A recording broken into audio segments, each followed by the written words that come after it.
ఇప్పుడు మనం చెప్పుకోబోతున్న quality adaptive and opportunity అంటే కొత్తగా వచ్చిన అవకాశాన్ని అందిపుచ్చుకోవటం. ఎవరికైనా తన 20 ఏళ్ల వయసులో తన తండ్రి చనిపోవడం, అలాగే ఫ్యాక్టరీలో కార్మికుల సమ్మె జరిగి 1 సంవత్సరం పాటు ఫ్యాక్టరీని క్లోజ్ చేయడం, ఆ పైన తన సోదరుడు చనిపోవడం, ఇంత జరిగినప్పుడు ఎవరికైనా జీవించాలంటే చాలా కష్టంగా ఉంటుంది. ఇలాంటి పరిస్థితిని ఎదుర్కొన్నారు అజయ్ పెరుమాల్జీ. తన 22 ఏళ్ల వయసులో తన తండ్రి మరణించడం, టెక్స్టైల్స్ బిజినెస్లోకి అడుగు పెట్టడం జరిగింది. ఇది మాత్రమే కాకుండా 16 రోజుల తర్వాత వారి టెక్స్టైల్స్ మిల్లులో సమ్మెల కారణంగా మూసివేయబడ్డాయి. అలా ఆ ఫ్యాక్టరీని సంవత్సరం పాటు మూసేశారు.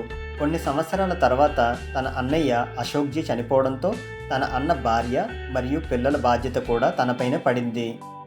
1984లో కేవలం 29 సంవత్సరాల వయసులో తన కంపెనీ చైర్మన్గా నాయకత్వం వహించారు.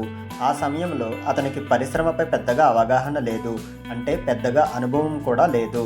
అలాగే అతనికి వ్యక్తిగత జీవితంలో చాలా చేదు అనుభవాలు కూడా ఎదురయ్యాయి.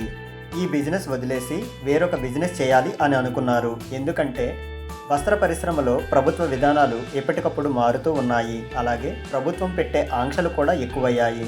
దీంతో నాణ్యతతో కూడుకున్న వ్యాపారాన్ని చేయడం చాలా కష్టంగా మారింది.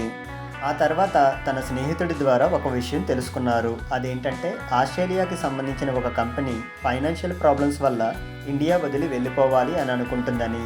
ఆ కంపెనీ పేరే నికోలస్ ల్యాబొరేటరీస్.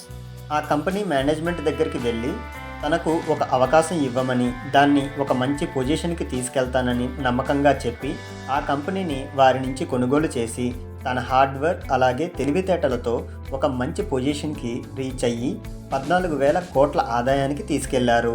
దీని నుంచి మనం గమనించాల్సింది ఏంటంటే ఒక కొత్త విషయాన్ని మార్వడీలు ఎలా అడాప్ట్ చేసుకుంటారు, అలాగే దాన్ని ఎలా సక్సెస్ దిశగా తీసుకెళ్తారు అనే దాన్ని అర్థం చేసుకోవచ్చు. నేను ఈ వీడియోని 5 పార్ట్స్లో చేశాను. ఒక్కో పార్ట్లో మార్వేడీలో సక్సెస్ అయిన ఒక బిజినెస్ పర్సన్ గురించి చెప్పడం జరిగింది. మిగిలిన పార్ట్ వీడియో లింక్స్ అలాగే ఫుల్ వీడియో లింక్ ఈ వీడియో డిస్క్రిప్షన్లో ఇచ్చాను, చూడండి. మీకు ఈ వీడియో కనుక నచ్చినట్లయితే లైక్ చేయండి, షేర్ చేయండి, అలాగే మా ఛానల్ని సబ్స్క్రైబ్ చేసుకోండి. Thank you.